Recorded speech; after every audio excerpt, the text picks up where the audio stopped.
Guys, welcome back. Yet another video in a series of videos about this new product by Turtle Wax. I brought my wife on camera for a very specific reason, because this is a retail product.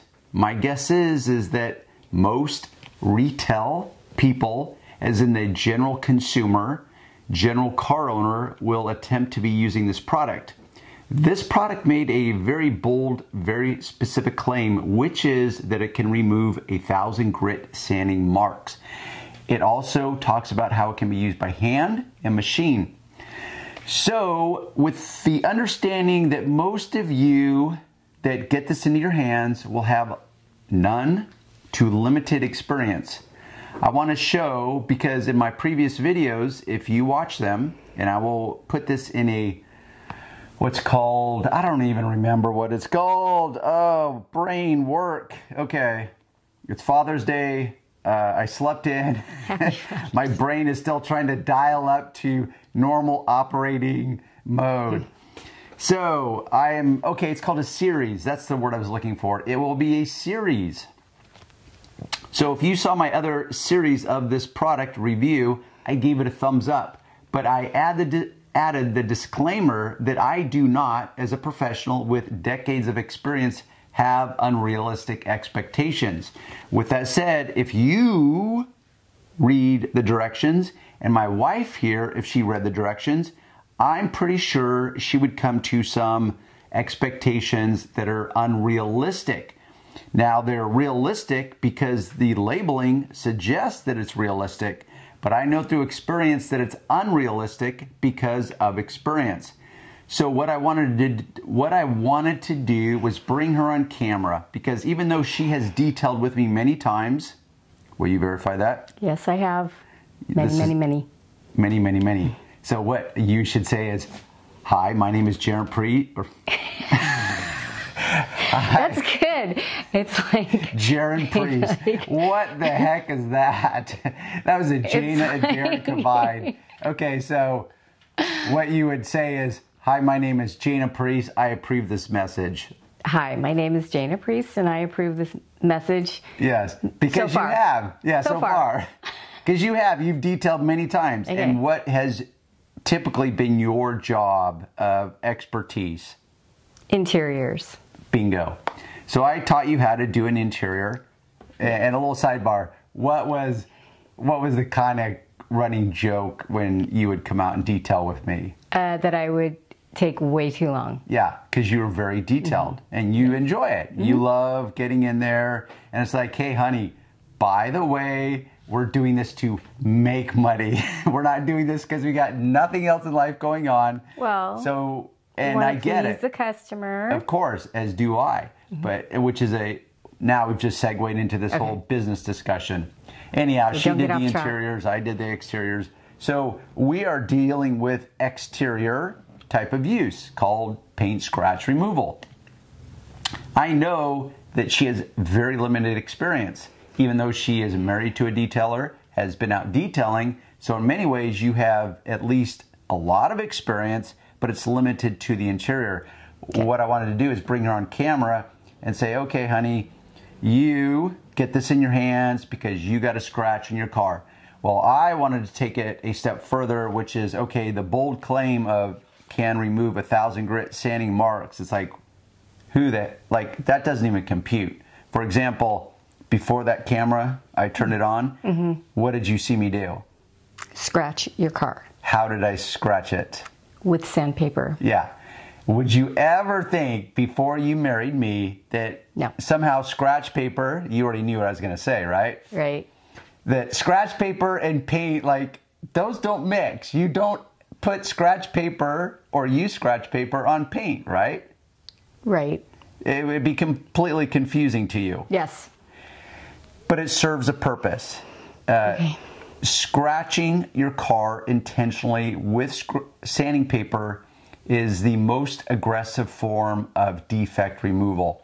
That's why clearly Turtle Wax, it's kind of trying to bridge the gap between the consumer or the retail mentality with the professional mentality. Not really sure why they're trying to do that, because I'm pretty certain that if you read this and said, will remove 1,000 or up to, meaning it's talking about scratches. It will remove light to heavy scratches up to 1,000 grit. And you'd be like, 1,000 grit? Would you even know what that would mean? Not really. Yeah, you'd be like 1,000 grit. Like, have you ever used sandpaper to sand wood with? Not for many years.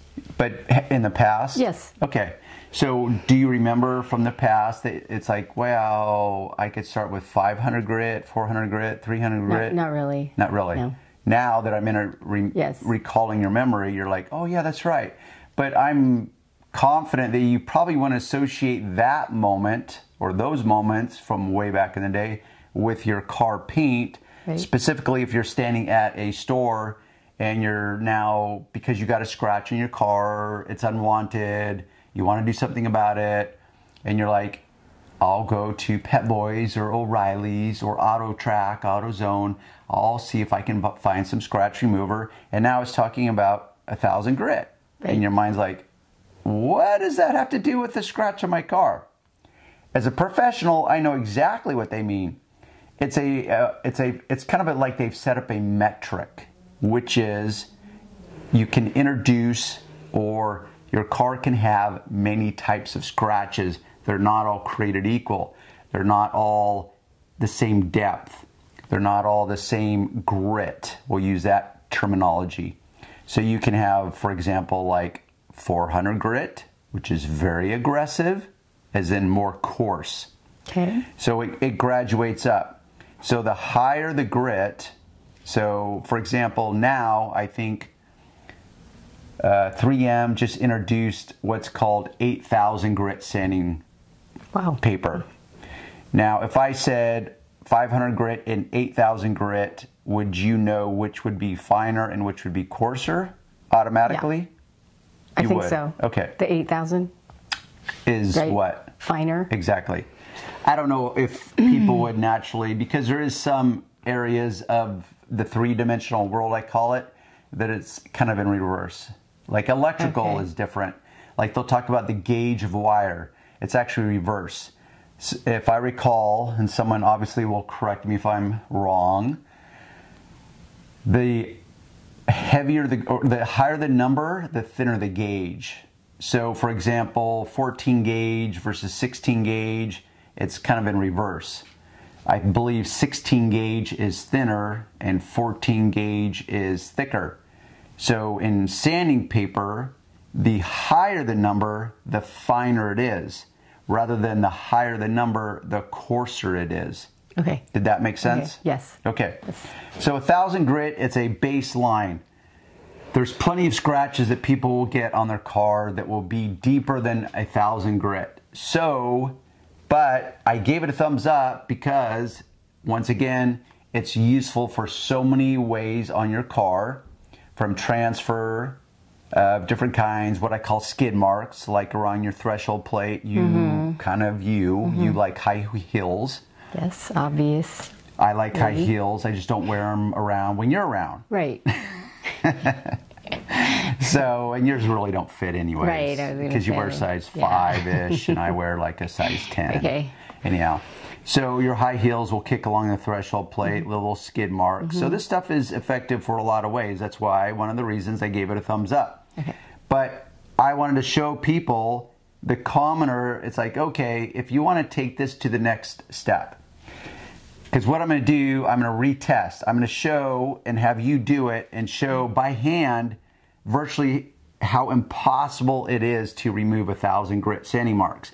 Of course, the directions don't say that.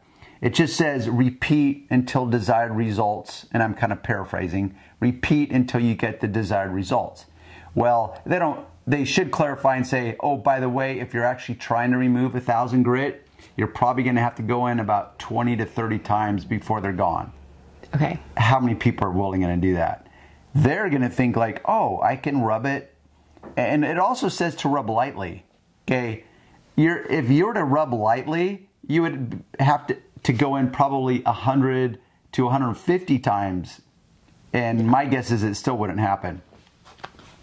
So I'm going to take you, a commoner, a normal car owner-esque person, and let you do it yourself, and I'm going to guide you for them, because I believe that a lot of just car owners with limited to no experience will get this in their hands, and I'm going to try to help them tease out results that they probably won't get without a little additional instruction.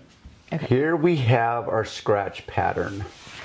Can you see that, babe? Yes. Now, if you came up to your car and you saw that, first off, it would make no sense because it's a pretty deliberate, specific scratch pattern. What I'm going to do is I'm going to bisect that. How's that for a word? Bisect. As in by, what's the first word that comes to your mind? We'll leave it alone. Yeah. Okay. So bisect, meaning I just separated in half. So, honey, what I want you to do is deal with this half only. Here, I'm handing you a traditional microfiber cloth. And I will zoom in right like this so people can see the full effect of those scratches. And I'm going to zoom back out so they can see you working. Okay. So, according to the directions, for best results, apply on a cool, clean surface. This is cool, this is clean. First test in an inconspicuous area. We've already done that, let's just say. Not for use on flat or matte finishes. Keep off plastic trim. That's basic. Okay, for use by hand, dispense a small amount onto a foam applicator pad, which, see right there, foam is, for example, this is a foam type of pad on my buffer. I know that foam is going to be even less effective than that microfiber cloth. So right now I'm going to break the directions because of experience. I'm actually going to try to finesse or tease out better results of this product despite their poorly labeled directions. Let's see, onto a foam applicator pad or small clean microfiber towel. Okay, so it does say microfiber towel. I should have read a little further. Sorry, folks. Use gentle back and forth pressure. Now, one of the big areas or debates in this world of detailing is vertical scratches, horizontal scratches, circular scratches. It's always this, like, don't ever go in a circular pattern because you'll create swirl marks. That is a video for another time. Point being is it just says back and forth, whatever that means. Horizontally in this moment or vertically matters not. It just says back and forth. But it says gentle. I know gentle ain't going to cut it. But for giggles, let's just try it. It does say reapply until desired results are achieved. Finish by wiping lightly with a microfiber cloth. So, go for it, honey. Dispense a little bit and directly on? Yeah, directly on. And really it doesn't say. It doesn't say directly onto the paint or the cloth. So right there, that's according to the world in which you live, that's a little amount that you decided to dispense onto the cloth versus dispense onto the paint. Yes. Because it really doesn't clarify. Once again, the world generalizes. As a rule, I don't generalize, I detail. Okay. So, but go for it. So now, as per directions, lightly, whatever just lightly rub means it? to. Yeah, just rub it. It says back and forth. Oh, see what you just did? You did circular, because it's kind of a natural thing to do. Is it? At least for most people, I believe, is I'm circular. trying to stay. Yeah, so don't overthink this, because I know. Oh, I thought you wanted to stay. I do. Okay. But okay. What am I doing? Am I supposed to? No, I'm only laughing because I'm projecting the moment that people get this in their hand and they do exactly what you did, and it will just not even make a dent in the moment. It will be so disappointing. Because look at that. Well, no, I'm not. Now I'm letting it dry. Why? Well, back in the day, when I did use turtle wax, when I was little and helping my dad, you would rub it on and then let it dry. Let it haze up. Yeah, and then, that also was wax. Okay. This is a scratch remover. So it's different. I don't need to do that. But I guarantee you're not alone. I promise you there's people out there that are thinking the same thing. Okay, so, this didn't do anything. Like that literally did zero, right? I mean, am I correct in that? You ruined your car. Well, probably a lot of people would think that. But I know that I can fix that. Right. So, because when I told you what I did, you're like, are you kidding? You did that to your car. It's like, honey. Okay. So this... you're in good hands. Years of damage in one use. Okay. So, what now I'm going to do is say, okay, first off, that was normal experience by a normal, traditional car owner. That's what I have a feeling a lot of people would do. And a lot of it's based on the directions. Apply, gently rub back and forth. I mean, it's a joke. So what I want you to do now is apply some more. Okay. You can either do it to the paint. Why don't you do it to the paint? So we can see exactly put a little pea-sized dollop. Okay. Okay. Oh. Let's go with a, I don't know. I don't even know what kind of vegetable the pea seems to be a good comparison. Oops. Let's call this a quarter size. I'll make it into the size of a quarter, which is pretty thick. Okay. So why don't you go in level, let's go in level 10. Now let's just, go for it. Okay, it's too much. I'm going to talk while you rub. Okay, let's follow the directions because you're kind of going in a circular pattern. Let's go back and forth. Okay. Whatever back and forth means to you. A lot of people would call that up and down, back and forth. It really is irrelevant. Okay, let's go this way. And so just for laughs, we're doing it back and forth. Would you say you're going in level 10 or is that really level 8? Because you go to the gym with me. I will attest to that. Okay. Even though you're a 4'11" woman, you're pretty strong. And now you're wiping it off, correct? Correct. And what kind of results would you say that you're getting? I'm going to zoom in. Minimal. Very minimal. I feel that it made a difference. Would someone, do you think, in your opinion, babe, would someone be happy with that difference if they were doing it on their own car? Would you be happy? I would not be. I would not either. So I think it's probably safe to say I'm a little bit stronger. Will you hand me that? Than yourself. I'm a 5'10.5" on a good day guy that has been going to the gym many years, and I've got a certain level of strength. So now I'm going to go in what I consider level 10, and I'm probably, I'd say maybe 20, if I was lucky, be able to put 20 pounds of pressure back and forth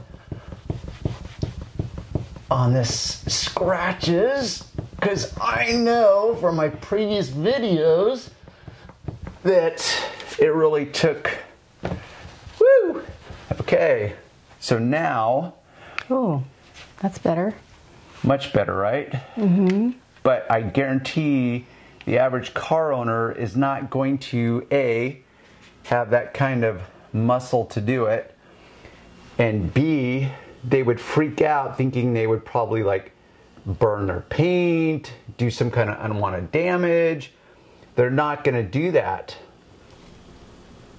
Now I think the camera's picking it up, but if you notice that the scratches right next to the tape are still almost untouched. The reason for that is because this tape is a certain thickness, and so as I'm rubbing, I'm not going to be able to rub completely next to the tape itself. I would have to remove that. But over here, maybe the lighting will be better. Over in this section over here, we both agree that a difference was made. Is that correct, babe? Yes. So what I'm gonna do is take the camera off this and kind of wave it just so they can see that right over there as compared to here. So that's the before side. This is the after side. So right through here, I was able to make a difference. So what I'm gonna do is I'm gonna take this piece of tape off and I'm going to align it one section over. And by section, I mean the width of the tape, because what I wanna do is see if I can completely remove, or how much I can completely remove. That's kind of a contradiction, huh? How much I can, like if I said how much can I completely remove? Anyhow, my brain. So I'm gonna go in, I'm gonna use 2 fingers this time. Try to get a wider section and really come in. I would love to be able to measure this weight, but because we have a digital scale at the house, you have to set the weight on and maintain constant pressure. I can never do that in rubbing and figure out how much pressure. Like, can you see the panel starting to kind of flex as I do this, babe? Yes. Yeah, so I'm really laying into it, because I know that unless I do, I'm not gonna get the results I want. Wow. But what I've done is I've created, so you said wow. Yeah. What does that mean to you when you say wow? It means I made some good damage, right? Mm-hmm. Okay. Whew. I don't think anyone would think to rub that hard. No one. I don't think anyone would. Yeah. But that's what I'm trying to say is, if you want to get the kind of results that this labeling suggests, that's what you got to do. My guess is, like you've clearly pointed out, that no one in their right mind would ever do that. Only a guy with a lot of experience would do it, but a guy with lots of experience is not going to reach for a product like this. This is packaged and sold in places for retail use. Typical consumers, typical car owners.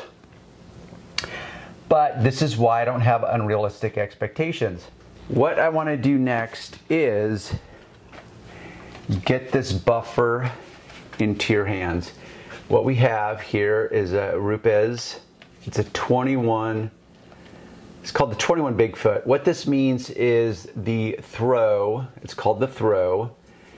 It's the distance in which the pad is thrown as it moves. So this pad is what's called a dual action. There's 2 actions to it. It spins, mm-hmm. and it also vibrates. Some people call it oscillate. Mm-hmm. I looked up the term because I wanted to clarify. So officially what this does is it vibrates. Kind of does this. The goal is that it's supposed to replicate what you first did, which is a circular pattern. I explain to people, imagine the sun, or let me back up. The earth spins on an axis, right? Mm-hmm. That's what gives us the 24 hours in a day. Plus it circles around the sun. That's what gives us the years, the seasons, mm-hmm. that type of thing. So this spins, that's like the earth spinning on an axis, plus it has this other gear, and that would be the equivalent of it, the earth circling around the sun. 2 actions. So it's spinning and it's doing this vibrating. Now it's not under what's called forced rotation. Only the spinning is gear driven. The other is what's called a free floating spindle. What that means to a commoner is that when you turn this on, it's going to do both. It's going to vibrate in a circular motion like this, but if you put too much pressure on the pad, it's only going to continue to vibrate. The spinning motion is going to stop, because the spinning motion of that is not gear driven. It's a free-floating spindle, which doesn't mean a whole lot to you. So this, I want to just clarify, this is a professional dual action random orbital buffer. You can get this. In fact, if you go to any of the links below this video, you can go to my website. You can get all these tools if you want. Point being is that most of you will not have access to this tool laying around at the house. Just like this foam pad is new to the market because I have connections. Yes, I have connections. I have inside intel. So this pad, and I've been working with CSI, and you're familiar with Tom, obviously. Yes.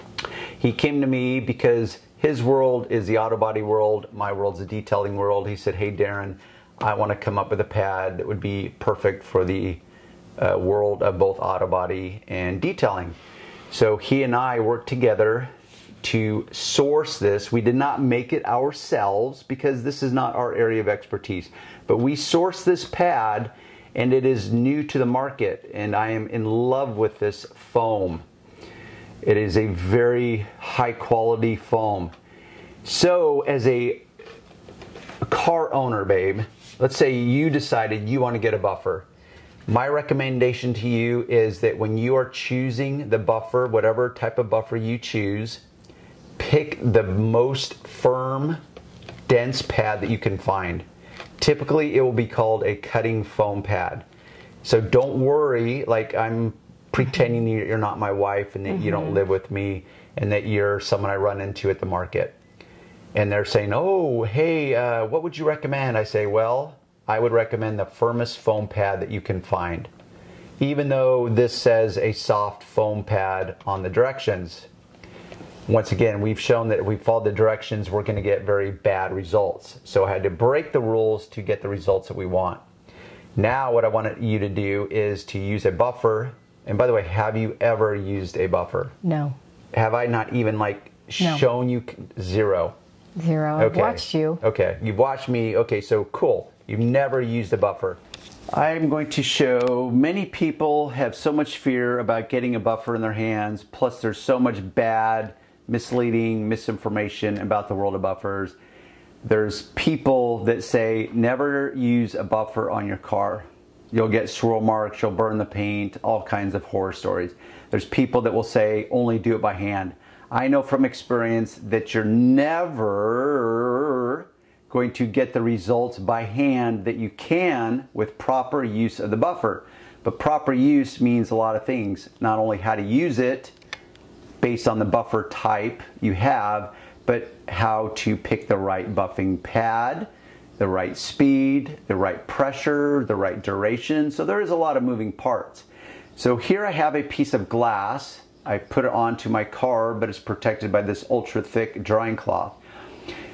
This is my trick for beginners because they're so fearful of touching that buffer to their paint that this way they can get a feel for the buffer on glass that is throwaway. It doesn't matter.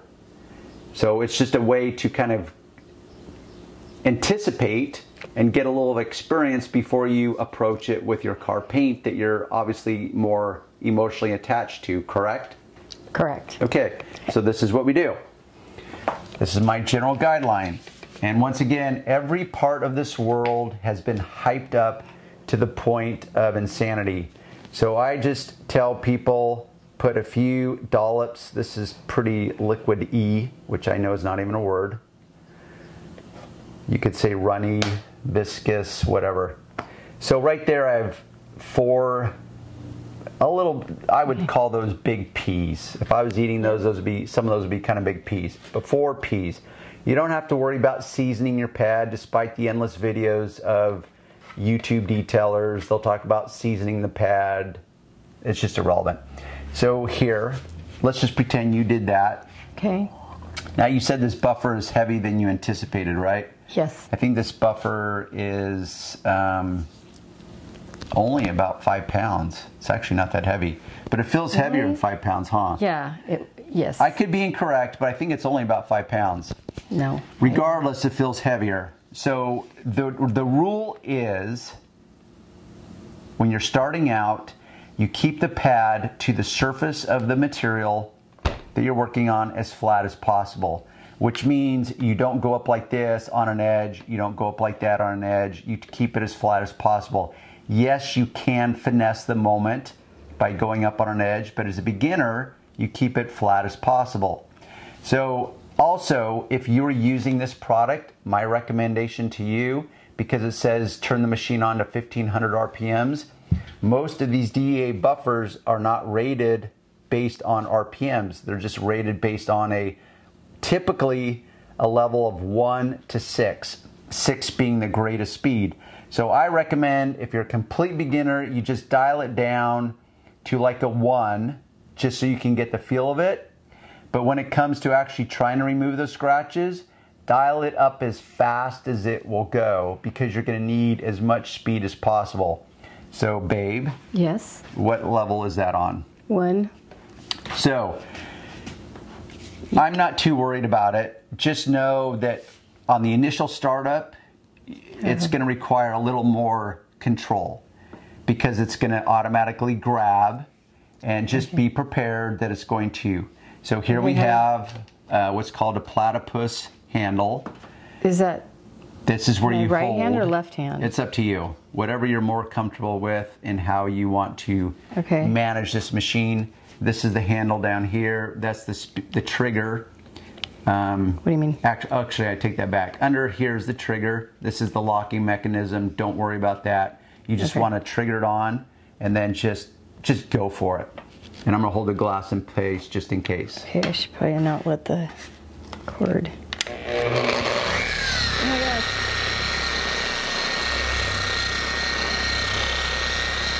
Now see if you can hold it in one specific place. Yep, just like that. Okay. And you can let your hand off the trigger. Okay. So now, that was probably revealing in a lot of ways. Like, oh, wow, it's heavy. It really kind of pulls initially. And that was on a speed of 1, the lowest speed setting. Now let's dial it up to speed 6. Let's go level 10, which obviously is figuratively speaking, because it only goes to level 6. Now... I'm scared. Yeah, go for it.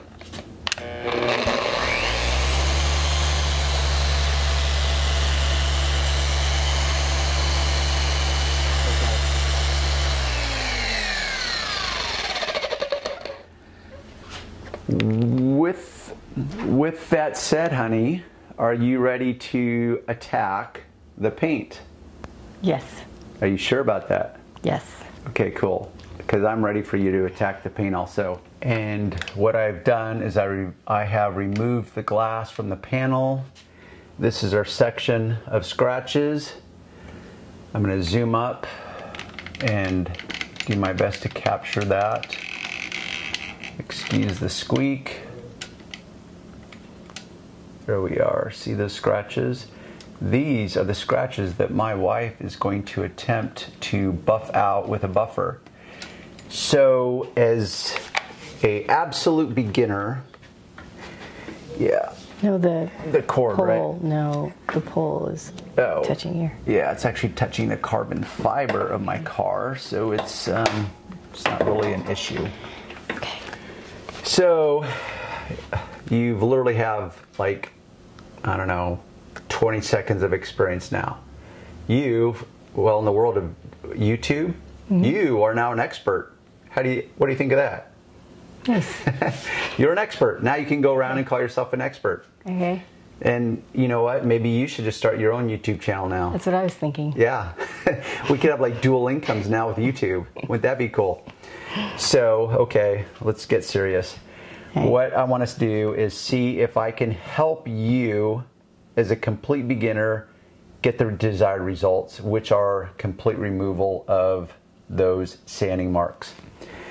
I'm going to apply, because now that pad officially has some polish on it. Okay. Oh. I'm going to just apply that much, I know. But a lot of that's based on how much, or I should say, experience and how much I feel it's going to take to do that. So put the pad, just don't splatter down, but just set it lightly down, right on the middle. Thank you for reading my mind and knowing what I was going to say. Now, my wife is struggling over here on the side because she doesn't know what to do with the cord. Well, I don't want it to drag on your card. I know, and I appreciate that. So what the rule is that you drape the cord over your shoulder. I'll let the audience world figure what that out means to them. So let's dial this, because now we're on paint. Is the anxiety or apprehension, has it been ratcheted up in your mind at all? Because now you're touching my car. Okay. Well, has it? Like, are you even more worried? Not really. Oh, well, cool. Thank you for that display of confidence. So I dialed it down to 1. So why don't you, now that you're on paint, it will feel a little differently. So just go for it and try to keep it, because those scratches are all contained within the size of that pad. Okay. This is a 6-inch pad. It's either 6 or 6.5. You would think as an expert I would know, but there's so many pad choices. So just keep it positioned right in the middle and just do it at level 1. Just keep it in the same spot. Just keep it. You can it's going to slightly move anyways, but just go for it. Would you say you're applying any pressure? No. Okay, when you try to apply pressure, what happens? It moves. Yeah, it wants to kind of grab and move, right? Yeah. So it's hard to keep it really flat. Yeah. This is where, once again, that learning curve. So you can stop it. And what I'm going to do, go ahead and lift that off, is I'm going to rub this off and see what has happened. Do you feel that it made a difference? Not really. Now, honestly, I would say it made a difference, but mostly in the areas around the scratches, because the scratches are still significant. It's hard to tell, but the paint around the scratch to me is shinier. Okay. So, and because I have a pretty critical eye, you know, I've kind of been living this world for 30 years. I know that those scratches have been diminished, as in the roughness, the sharp edges have been basically polished off very quickly. But by no means do we have optimum results, right? Right. Now, you see this little line here? This is what's called a character line. It's at least what I call it. Some people call it a body line. Matters not. So this is where I'm going to go in and apply safe polishing, because I know that in order for complete removal, I'm going to have to, either between you or me, kind of come in a lot more aggressively than most people, beginners anyways, will realize. Now the pad, it will naturally overhang onto this character line, because the pad, it's spongy. It will tend to create more friction right along this character line. I do not want to even remotely think that I'm going to burn the edge. Now, I know that I won't burn the edge, but what I will do is I will diminish the thickness of the clear coat quicker right on that edge than on a flat panel. So this is just me practicing safe polishing. So what I'm going to have you do now is I'm going to apply a little bit more. I accept that the pad already has some polish on it. I'm going to try to get just a pea size this time. And I want you to dial that up to 6. And we're going to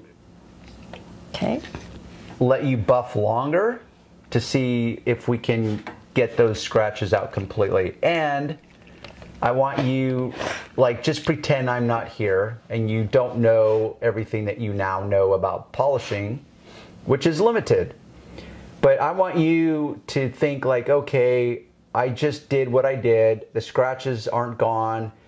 I want those damn scratches gone. So I want you to put as much pressure as that you want to, and use it as long as you want to in the attempt of removing those scratches. And I'm just going to let you do whatever you want to do. Okay.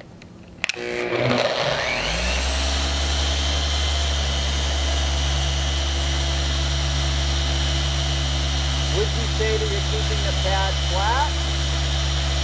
Yes. Okay.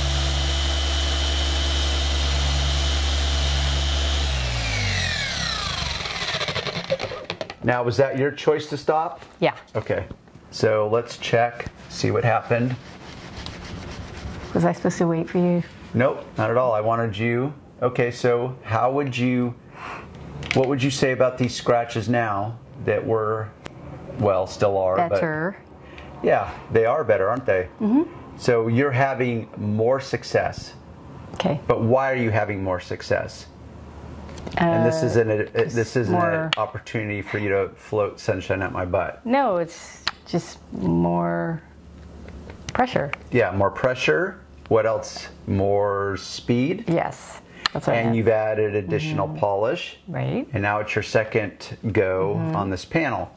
But are those still what you would call desired results? No. I wouldn't either. So would you like to go in for more? Okay. Okay, cool. So let me add, once again, another little dollop of polish. And once again, you do it however you want at this point.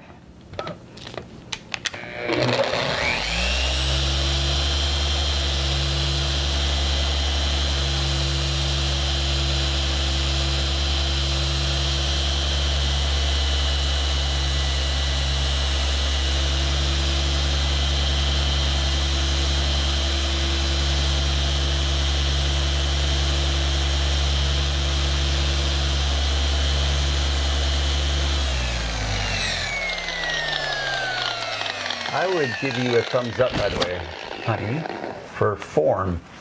Okay. Of course, I get to view you from the backside, and, well, anyhow, I could go in a lot of directions there. Okay, so now, I'm not going to speak for you, but what would you say about those scratches? Looks pretty good. I would say so, pretty damn good. And to the point that I can still see subtle, they're called cornrows officially in the business. I can still interpret what's called cornrows, but let me just polish this completely off because there's still some residue way up there. A little bit right through there. But would you be happy with those results as a car owner? I would. I would too. For most car owners. Now because, and it's not going to, I'm not going to be able to capture it on film because this is where I just have a developed eye. There's still what's called cornrows. That's the official term in the auto body world, is they call it cornrows. What that means is that you can still see the ridges of the original sanding marks, but because you've polished all those ridges completely, you now have ridges that are very shiny. I was just going to say, yeah, they're shiny. What? It's shiny. Yeah, they're shiny ridges. But your eye doesn't scrutinize that closely, so what your eye just sees is basically shiny paint with no scratches. I mean, I can see them. Oh, you can? Yeah. Okay. Now that I've pointed them out, right? Do you think you would have? Yeah. Okay.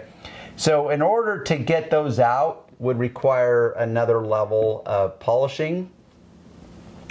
But I know that 1,000 grit sanding marks, because this foam pad is, let's just use the word malleable, meaning it's cushy, it's foamy, it's flexible, it gives. So what people don't understand is that this type of polishing with this type of buffer, this type of pad, does not change surface texture.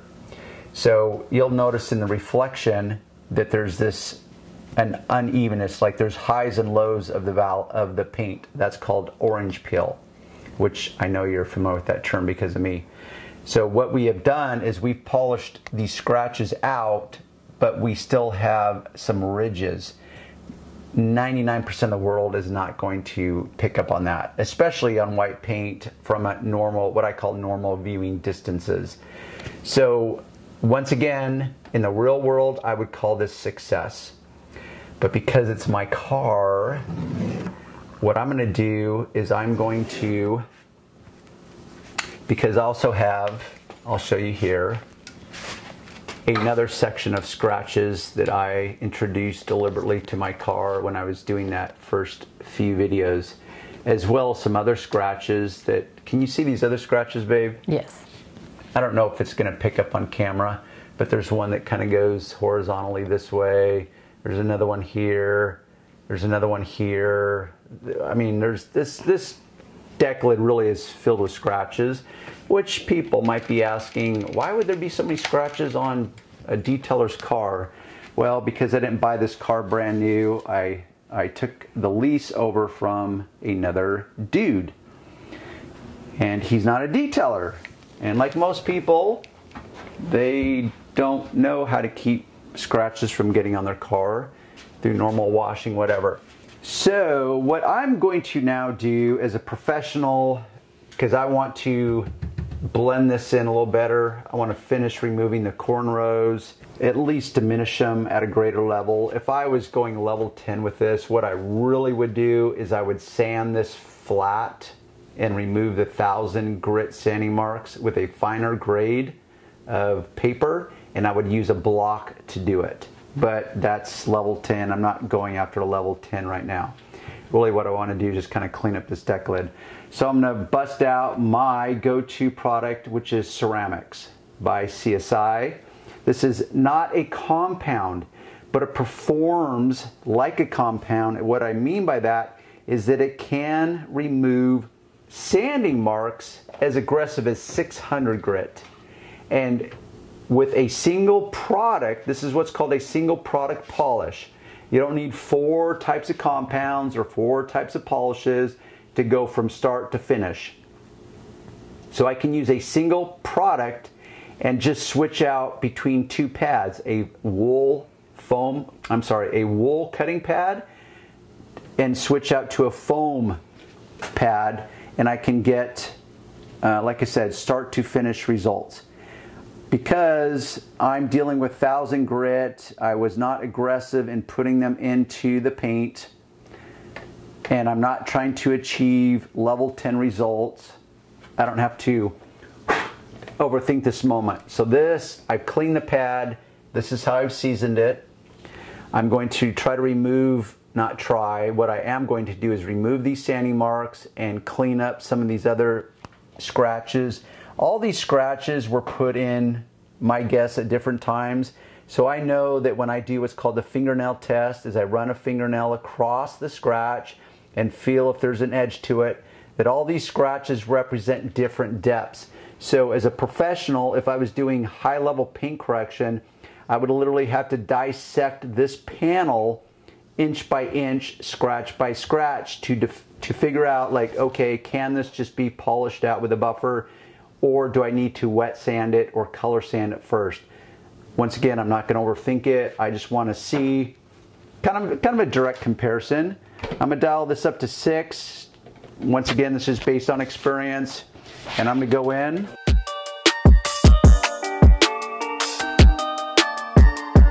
So right there, most people would probably call that acceptable results because it's now shiny. But I know it did not remove all the sanding marks. If I was really trying to remove 1000 grit sanding marks, because time is money, and if I'm operating a business, which I do, is I have to be fully aware of time is money. So I would default to a rotary polisher with a wool pad, and I could remove those in a nanosecond. So this tool is much friendlier and safer for beginners and guys with limited experience. And it's the go-to tool for the detailing world because they operate under different constraints than the auto body world. The auto body world is about 2 things: speed, results. And really, the number 1 thing is speed, because time truly is money. They dissect that world down to the minute. So if you're not producing income or being effective and efficient, really money is about efficiency. Efficiency is how am I going through the procedure in a timely manner, as in how do I reduce it to the minimal amount of time. So I would be busting out my rotary. I ain't gonna do that, not for this video. So what I'm going to do is I'm just gonna come in with a repeat application.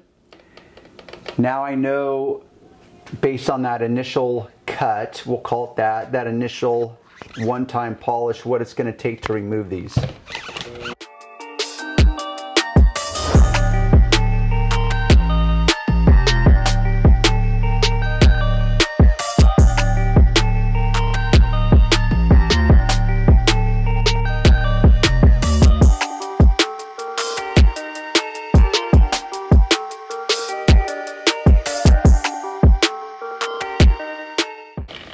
Now, before I ask you, honey, because I have a feeling I know what you're going to say, what were your thoughts at this point of watching me do that?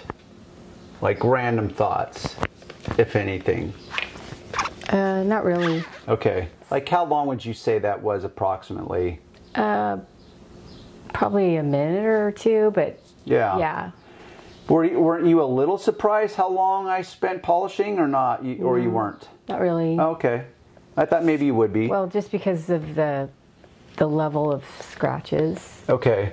So now,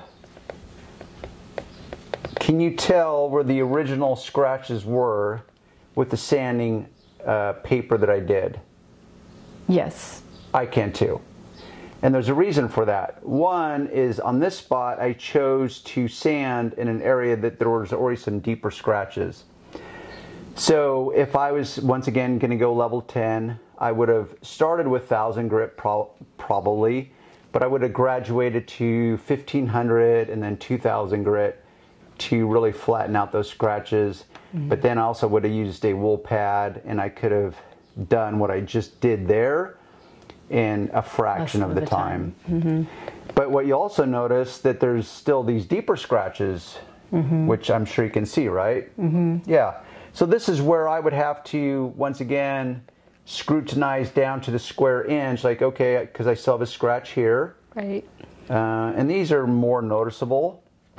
And I still have what I call cornrows of those original scratches here, which is understandable because this pad, and that's where trade-offs come, and this is now going to go into an area that's just way past most people, because most people would look at this with the inability to fully scrutinize what's going on, and they'd be like, damn, that paint looks so shiny.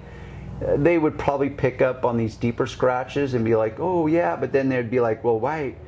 I'm afraid to burn the paint, so they would probably pull back and just stop there. Now, because I want to use this car for additional demonstrations, I'm going to stop here because it's shiny. No one's ever going to pick this up in the real world. So the same discussion that I had about the Turtle Wax product is the same discussion I have about the CSI product, the Ceramic X also, which is I can finesse and tweak it in endless ways. The type of machine, or the amount of speed, the amount of pressure. Do I keep it flat? Do I go up on an edge? The pad choice. There's so many moving parts to it.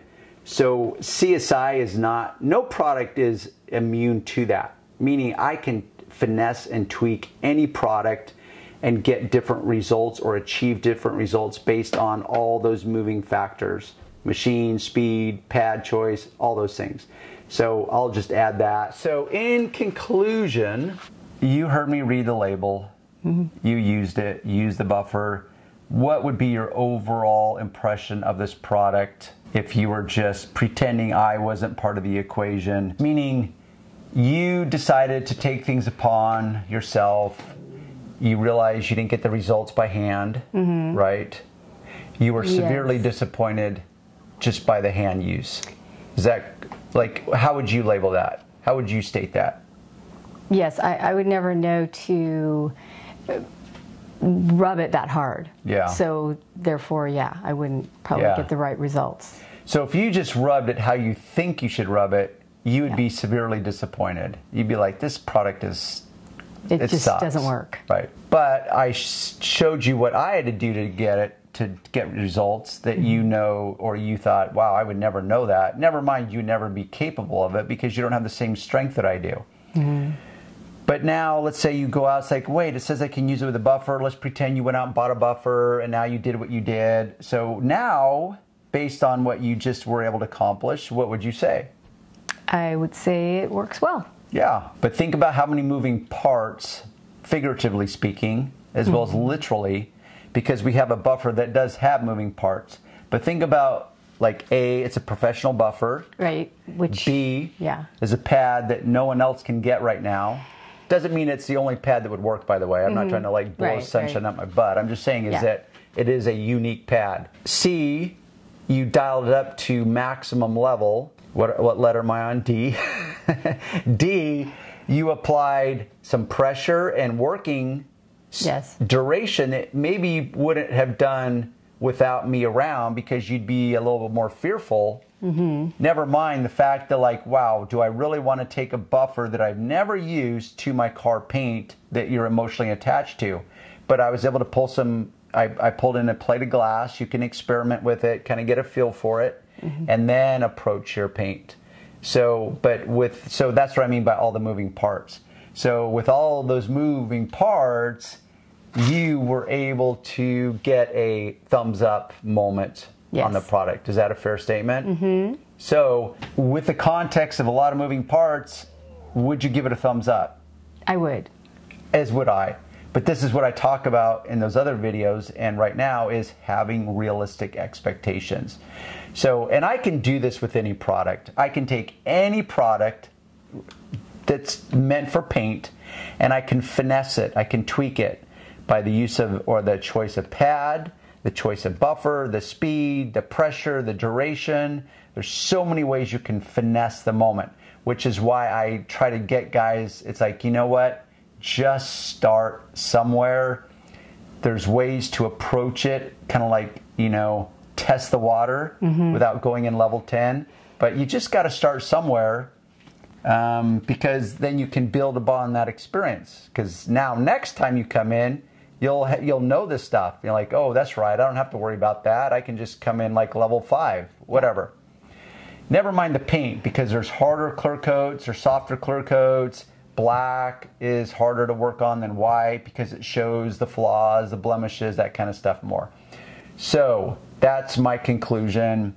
And I guess, do you want to say anything in parting? Are we done?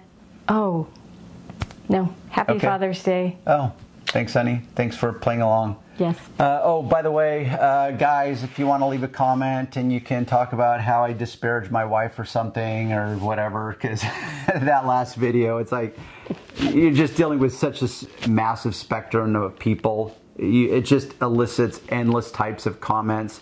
So thumbs up if you like what you see. Subscribe by all means. If you want to get some of this product for yourself, if you want to help support the efforts, always check the links below and subscribe. And if you want to get the alerts every time I upload a video, just make sure you hit the little bell icon after you hit the subscribe icon. And we will see you on the next video. Thanks for tuning in.